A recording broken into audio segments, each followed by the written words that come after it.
नमस्कार दोस्तों, मैं हूं शान और आप देख रहे हैं SR न्यूज़ गुजरात। सलाम आदाब, मैं शाबान अली हड़किया SR न्यूज़ गुजरात से। ये वही गुजरात के अहमदाबाद के चमनपुरा का रोड है जहां 28 फरवरी 2025 शुक्रवार को जहां पर गुलबर्ग सोसाइटी है। यहां अभी आपको पुलिस की गाड़ियां खड़ी नज़र आती है, लेकिन 28 फरवरी 2002 के दिन ये इस तरह नहीं थी।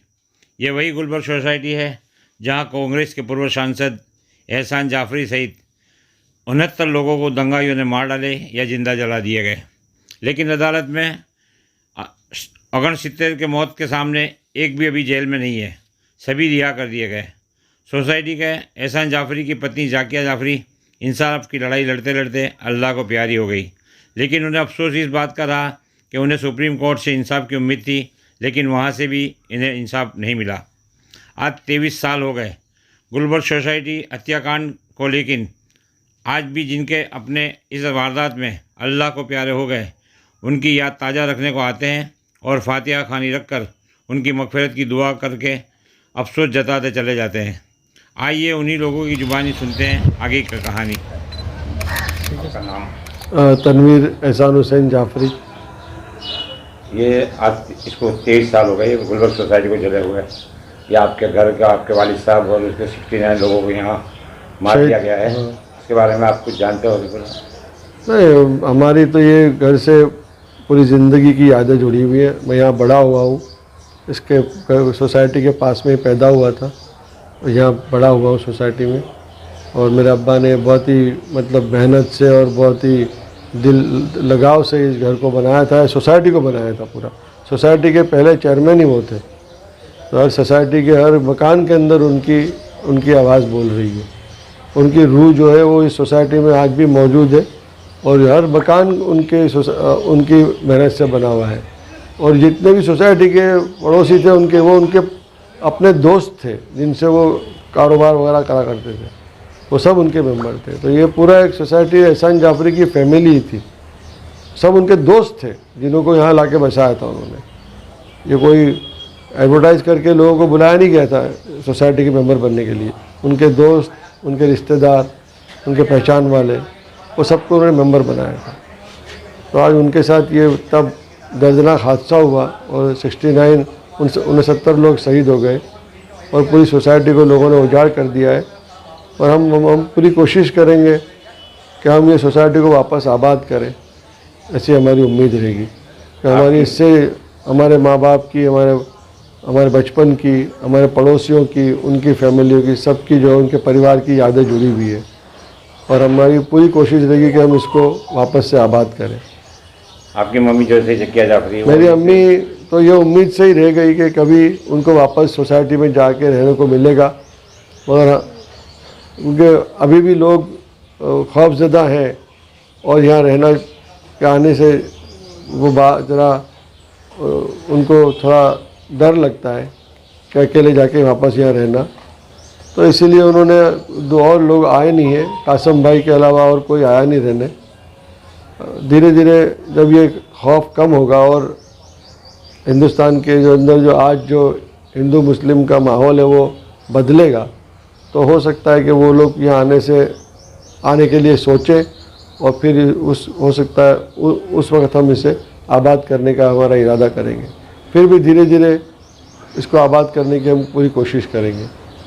क्या कानूनी लड़ाई आपकी मदद लड़ रहे थे? क्या आप लोग इसको आगे बढ़ाओगे? क्या कानूनी लड़ाई तो मेरी मदद लड़ रहे थे और 2022 में सुप्रीम कोर्ट ने उनकी पिटीशन को खारिज कर दिया और जजमेंट दिया था उनके। हमारी पिटीशन, हमारी जो उम्मीदें थी उसके खिलाफ जजमेंट आया था, उससे हम बहुत नाउम्मीद हुए और हमने उस जजमेंट के खिलाफ कोई अपील नहीं करी है। तो वो कानूनी लड़ाई अभी तो फ़िलहाल बंद हो गई है। अब जो हादसा हुआ उसके बारे में कुछ जानते हो कुछ थोड़ा? हाँ, ये कहे कि 28 फरवरी 2002 के दिन मेरे अब्बा, अम्मी और सोसाइटी के सब लोग यहाँ रह रहे थे। वो अपने एक आम दिन की तरह, नॉर्मल डे की तरह वो सुबह उठे और जब उठे तो देखा कि सोसाइटी को 10,000 से ज़्यादा लोगों ने घेर लिया है और वो उसके ऊपर हमला कर रहे हैं। और फिर उन्होंने पूरे दिन सोसाइटी के औरतें, बच्चे, छोटे औरतें, मर्द जो भी है, उन्होंने पूरी कोशिश करी कि उनसे अपनी जान बचाएं। और उसमें नाकाम रहे वो लोग, और सोसाइटी को दंगइयों ने जला दिया और मेरे घर में और उसके पड़ोस एतराफ़ में 69 लोगों को शहीद कर दिया, और उसमें मेरे अब्बा को भी शहीद कर दिया। मेरे अब्बा ने बहुत कोशिश करी कि पुलिस के प्रोटेक्शन आ जाए, सरकार से मदद आ जाए। चीफ मिनिस्टर को फ़ोन किया था, मगर वो उसकी सभी कोई मदद नहीं आई, और शाम तक सोसाइटी पूरी जल चुकी थी और 69 लोग शहीद हो चुके थे। यानी आपके वाले साहब एक्स MP होने के बावजूद भी इनकी और एक्स MP होने के बावजूद भी उनकी सुनी नहीं। सोसाइटी के अंदर ही कोने में एक सोसाइटी की जगह के ऊपर एक पुलिस चौकी है, वो भी बचा नहीं सकी।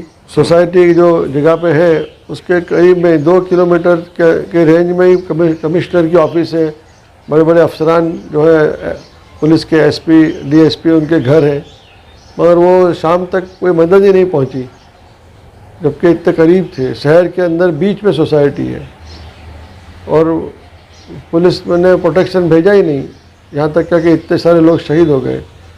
अगर पुलिस चाहती तो रोक सकती, पुलिस चाहती तो कुछ भी नहीं होता। अगर 2 पुलिस वाले बंदूक लिए खड़े हो जाते बाहर तो कोई की हिम्मत ना होती कि सोसाइटी के लोगों को शहीद करते। कि पुलिस साजिश हो गई। तो हमने पिटीशन करी थी सुप्रीम कोर्ट में कि एक शहर के बीच में सुबह शाम तक पुलिस का मदद आती नहीं है, तो ये किसने उसको रोका था। और वो हमारा कहना था कि वो कॉन्स्पिरेसी है, सरकार और सरकार में बैठे हुए लोग और खुद चीफ मिनिस्टर उसमें शामिल हैं। उन्होंने पुलिस को प्रोटेक्शन करने, लोगों की मदद करने से रोका है, और इसीलिए लोग बेसहारा हो गए थे और दंगाइयों ने उनको मारा है। ये हमने पिटीशन में लिखा था और सुप्रीम कोर्ट ने वो खारिज कर दिया।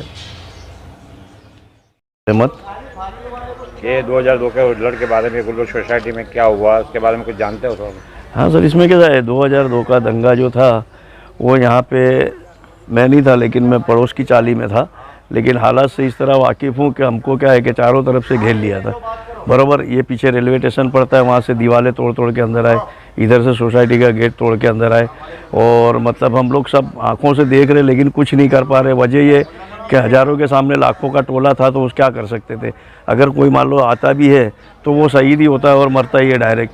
क्या है, जैसे ये आगे का एक मकान है, उसके अंदर एक ही घर के अंदर 7 जने मर गए। उसके अंदर एक 80 साल की बुढ़िया थी, दादी माँ। अब उनका क्या कसूर था, वो भी शहीद हो गए। हमारा कसूर खाली इतना था कि हम मुसलमान थे, बस यही कसूर था। और इसी के मुद्दे पे लेके हम लोग, हमारे जकिया जाफरी ने बरसों से केस लड़ा, और अभी 1 महीना हुआ वो गुजर गए मतलब।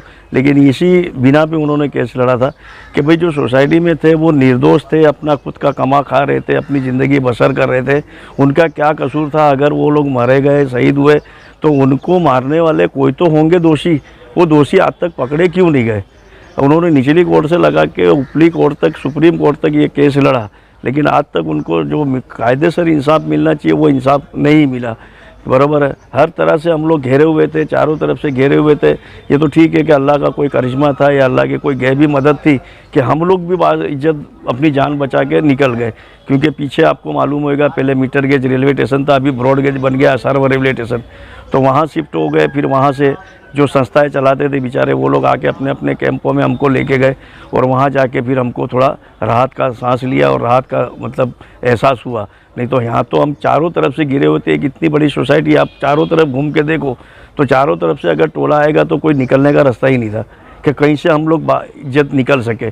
बराबर। और उस टाइम पे एक तरह का ऐसा दौर था ना कि सिर्फ मारो काटो के अलावा उन लोग को कुछ समझ में नहीं आ रहा था। तो उस दौर में से हम लोग गुजरे हैं, और अल्लाह की तरफ से ही कोई करिश्मा था या अल्लाह की कोई गैबी मदद थी कि जो आज हम लोग सही सलामत आपके सामने खड़े। नहीं तो जिस तरह ये लोग ने हमको टारगेट करा था, और हमारा बार बार मैं बता रहा हूँ कि एक ही कसूर था कि हम मुसलमान थे, बस मुसलमान समझ के ही हमको यहाँ पे घेरा गया था और मार रहे थे।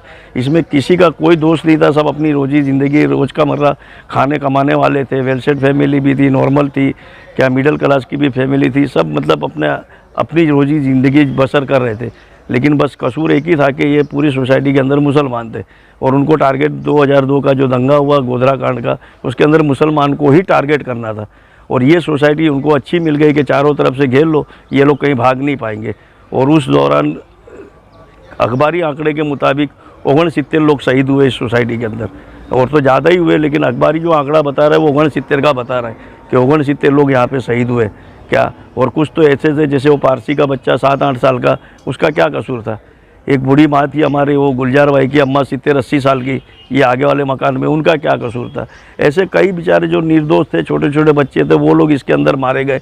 लेकिन वक्त और हालात अब क्या कर सकते हैं, तानाशाही दौर के अंदर जहाँ एक तरफा चलता है जुडिशियल, उसके अंदर हम लोग कुछ नहीं कर सकते। देखते थे लेकिन कुछ नहीं कर सकते थे, क्योंकि मैंने आपको बताया कि जहाँ हज़ारों हम लोग हैं वहाँ लाखों के टोले में क्या आता है हमारा, क्या चारों तरफ से घिरा और कुदरती सबके पास हथियार था, और हम नियत थे क्या कर सकते थे उस दौर के अंदर। लेकिन बस वही बार बार कह रहा हूँ कि कुदरत की तरफ से कोई गैबी मदद आ गई, या कुदरत ने हमको बचा लिया है कि आज आपके सामने हम खड़े होकर बात कर रहे हैं।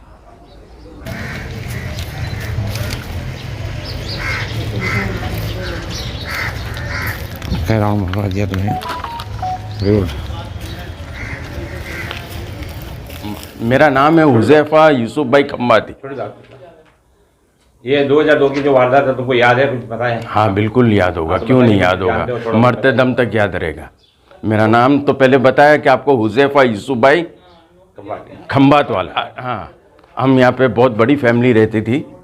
हादसा इतना ये हुआ कि ज़िंदगी तहस नहस हो गई है, पर अल्हम्दुलिल्लाह खुदा का शुक्र है, अल्हम्दुलिल्लाह शुक्रनिल्लाह कि वापस जैसे थे ऐसे है हो गए।